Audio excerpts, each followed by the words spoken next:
చేసిన నేపథ్యంలో 9 ఉగ్రవాద సంస్థలకు సంబంధించి 2 ఉగ్రవాద సంస్థలకు సంబంధించిన 9 ఉగ్రవాద స్థావరాలపైన ఈ దాడులు జరిగాయి. ఇటు పాకిస్తాన్ అటు పీఓకేలో ఈ దాడులు జరిగాయి. ఈ దాడుల్లో పెద్ద ఎత్తున ఉగ్రవాదులు మరణించినట్లుగా తెలుస్తూ ఉంది. పహల్గాం దాడి తర్వాత ఎప్పుడు ప్రతీకారం తీర్చుకుంటారా, ఎప్పుడు మరి జవాబు చెప్తారా, సరైన సమాధానం చెప్తారని దేశ ప్రజలందరూ కూడా ఎదురు చూశారు. మనకు తెలుసు అందరికీ పహల్గాంలో జరిగిన దాడిలో 25 మంది అమాయక పౌరులు ప్రాణాలు కోల్పోయారు. ఆ రోజున దాడి తర్వాత దేశం మొత్తం కూడా ఒకటే నినదించింది, ఎప్పుడు సమాధానం చెప్తారు, ఇంకెప్పుడు చర్యలు తీసుకుంటారు అని ఆ రోజున అందరూ అడిగారు. ఖచ్చితంగా నమ్మకం ఉంచారు, ప్రభుత్వానికి అండగా ఉన్నారు.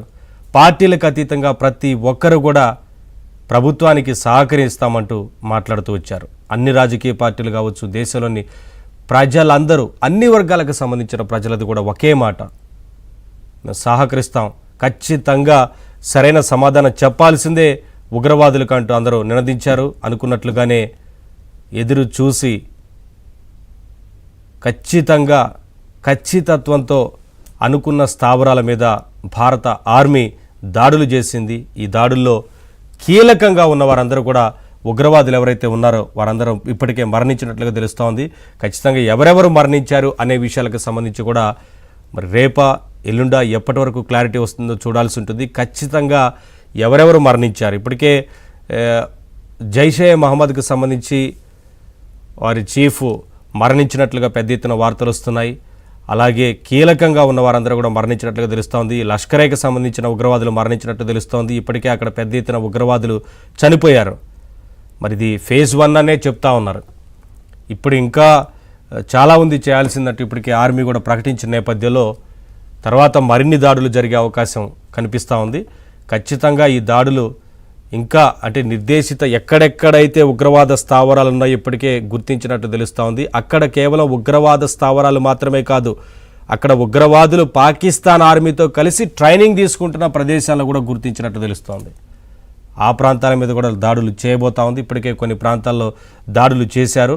ఉగ్రవాదంపై పోరుకు అందరూ కలిసి రావాల్సిందంటూ భారత్ పిలుపునిచ్చింది. ఉగ్రవాదం పైన పోరుకు ఇప్పటికే ప్రపంచంలోని అన్ని దేశాలు కూడా మద్దతిస్తున్నాయి, భారత్కు మద్దతుగా నిలుస్తున్నాయి. ఖచ్చితంగా ఉగ్రవాదాన్ని అణిచివేయాల్సిందే. ఇది ఉగ్రవాదం అనేది ప్రపంచానికి పెనుముప్పు లాంటిది. ఖచ్చితంగా ఉగ్రవాదుల్ని ఏరివేయాల్సిందే, ఉగ్రవాదాన్ని లేకుండా చేయాల్సిందంటూ భారత్ పిలుపునిచ్చింది. భారత్కు అన్ని దేశాలు కూడా అండగా నిలుస్తున్నాయి.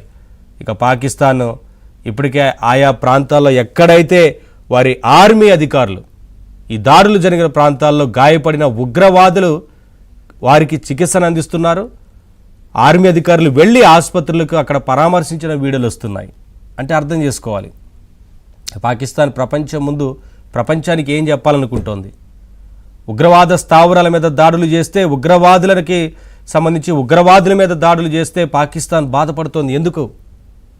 ఇప్పటికే ప్రపంచం అంతా తెలుసు, పాకిస్తానే ఉగ్రవాదాన్ని అక్కడ పెంచి పోషించింది, ఉగ్రవాదులను తయారు చేస్తోంది పాకిస్తాన్ అనేది అందరికీ తెలుసు. ఆ ఉగ్రవాదులకు సహాయాన్ని అందిస్తోంది పాకిస్తాన్, వారికి కావలసినవన్నీ అందిస్తోంది పాకిస్తాన్. వారి ఆర్మీకి ఎంత నిధులు ఇస్తున్నారో ఉగ్రవాదులకు అంతే ఇస్తున్నారు. ఉగ్రవాదాన్ని పెంచి పోషిస్తోంది పాకిస్తాన్. ఉగ్రవాద స్థావరాల మీద మాత్రమే ఈ దాడులు జరిగాయి, ఉగ్రవాదుల మీద మాత్రమే ఈ దాడులు జరిగాయని ఇప్పటికే త్రివిధ దళాలు ప్రకటించాయి.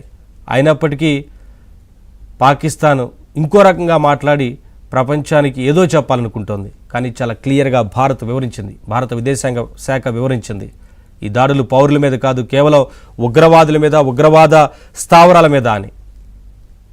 పాకిస్తాన్ నీచ బుద్ధిని మరోసారి బయట పెట్టుకుంది. సరే, ఇది ఫేజ్ 1 అని చెప్తున్నారు ఆపరేషన్ సింధూర్. ఇంకా ఆ తర్వాత మరికొన్ని స్థావరాలపైన దాడులు జరిగే అవకాశం కనిపిస్తూ ఉంది. ఎట్టి పరిస్థితుల్లో గతంలో జరిగిన దాడులకు సంబంధించి ప్రతి దాడులు ఉంటాయి, ఇంకా సరైన సమాధానం ధీటుగా చెప్తామంటూ త్రివిధ దళాలు ప్రకటించాయి. కాబట్టి ఏం జరుగుతుందన్న ఉత్కంఠ